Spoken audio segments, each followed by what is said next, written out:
Hi there, welcome in new code video. My name is Philip, and in this lecture I'll be explaining getStaticProps and getStaticPaths in Next.JS framework. So, without any further waiting, let's start. I am highly encouraging you to program along with me. If you want to get the same starting project as you can see on your screens, you can get it from my GitHub repository. Link is included in the description of this video, so you can simply clone it or download it, install the dependencies, and then run npm run dev to start up this project. Okay? And this will run development server, and you can see the same project on localhost 3000. Okay, now let's talk about the getStaticProps and getStaticPaths, but first let's take a look also on the current architecture of this code. So here's a project, and you can see here the detail page. So resources ID in a square bracket because it's dynamic path. And here is this resource detail page from which the HTML you can see here is constructed from. Okay, currently it's working with the get server-side props. This means as we are making the request to ask for a page, on the server we are executing this function. On the server we are fetching informations about the resource, and we are passing them to our JavaScript, to our React component. And from this React component we are constructing HTML document which we are sending back to clients, to the client browser. In a getStaticProps and together with the getStaticPaths is working differently because HTML documents are pre-rendered ahead of a time during the build time of your project. So whenever you will run npm run build, you will generate HTML documents, and when your application is already deployed and you're asking for a detailed page, you're getting here actual HTML that has been pre-rendered ahead of a time. Okay, so our current architecture is not good because it's working with the get server side. With the get server-side props, and we want to get it working with the getStaticProps and getStaticPaths because we would like to pre-render these HTML documents ahead of a time. Okay, so what we need to change, we need to get here getStaticProps. Okay, so that's will be first thing, getStaticProps here. You can see here we are expecting to receive here parameters and parameters of ID. This work with the get server-side props because as we are making the request, we are making a request to some specific URL. And the ID is extracted from the URL and is passed to the params here. And we can fetch the resource from an API, from a database, whatever you are using. But if you think of it, when we are pre-rendering our application, we are not making any requests. So we need to know ahead of a time what HTML documents we need to construct. For this reason, we will create here functions, special function called getStaticPaths. Okay, so right here, export const or export function.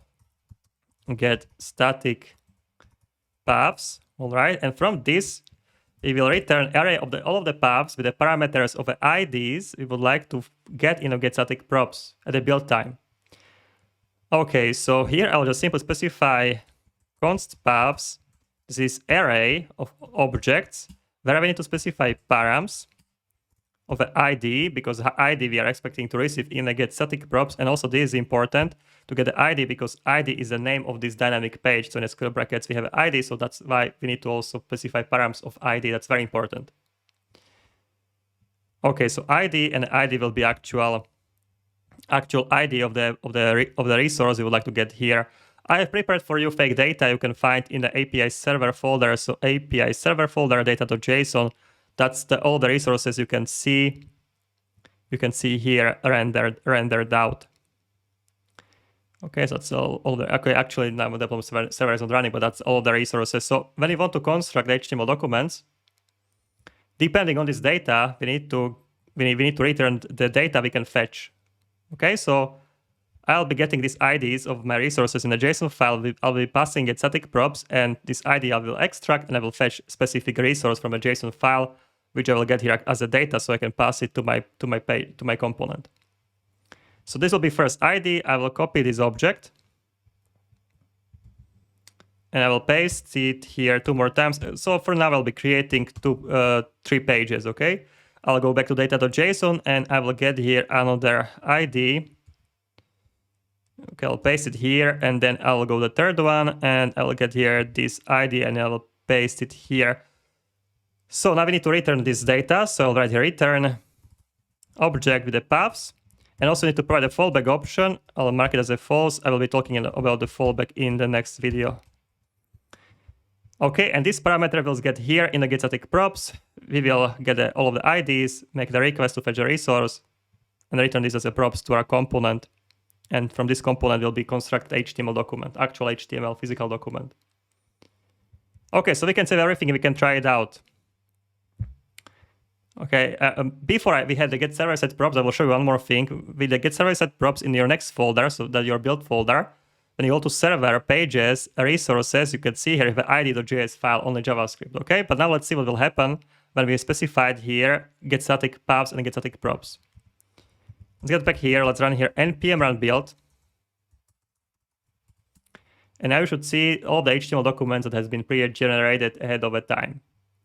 Okay, so we should have here 3 pages. Oh, guys, I'm in a very wrong folder. I should be rather here. Okay, that's my other project, npm run build. That was my GetV project. Okay, so now you should see here 3 pages will be generated, 3 resources. Okay, creating production build. And you can see here 3 resources with the IDs I have passed from getStaticPaths. And I can see actually in build folder, when I will go to build folder, server, pages, resources, and here I have 3 HTML documents. So you can see HTML physical files that will be sending whenever we'll be accessing the page. Okay, so now we'll run here npm start. We can try it out. I will run here npm start, so you can see actual page, npm start. Okay, let's refresh here, and now you can see when I will access the page, it will be very fast. I will display the content immediately. Okay, I have rendered 3 HTML documents for this resource, and this one, but these resources, these 2 remaining ones, I have didn't generate it because I have just hard-coded 3 IDs, and these 3 IDs are first 3 resources. So we have only detailed pages for 3 resources. These 2 last ones, poor guys, they don't have their own page HTML document we can return back to the clients and render out here in the browser. Okay, so for this reason, in the usual case, what you will do, if you would like to pre-render pages for all of your data, you will get here all of the data here in getStaticPaths. You will get all of the data and you will construct paths from the data, from actual data. So what I will get here, I have prepared for you APIs, so we can fetch all of the resources here. So right here, const variable response. I'll call here API. You can make here a normal API request with Axios, fetch function, and whatever you want. But I have prepared for you API. Then you can fetch all the resources from a JSON file you could see. You need to write here await because this is async, so await. You write here export async function. And from the response, you can actually access your data. I will get here resources, response.json. We can get data like this, and I will write here await in front of it because it's returning also promise. And I'll construct paths dynamically. So I'll write here resources, the resources.map. This will return a new array. I will map over the resources. So each iteration, I will get execute this function with a single resource. From this, I will return an object with the params. ID will be resource.id. Okay, so as before, you can see in the same format, I'm creating paths where each path is an object with the params, and ID will be actual resource ID from a data from a JSON file. You can see up here from this JSON file here. All right, so we will return these paths back, and that's it. Actually, that's the entire implementation. So we are getting our data, iterating through them, creating new paths, and these paths will be passed here. Okay, so I'll clear it out. I'll run here npm run build, and you will see at the build time, we will ask for all the resources, we'll iterate through them, all the paths we'll return, we'll get to the getStaticProps, and getStaticProps will fetch single resource, pass it back to the React component. A React component will be generated into HTML document. Okay, it has been done. You can see here 5 resources have been generated. You can see the next folder, which is a build folder in a server pages resources. You can see here 1, 2, 3, 4, 5 HTML documents for all of your resources has been generated 1 HTML document. Now we can run here npm start. And you should see localhost 3000, and now every resource should work. So I can go to any resource and it's working.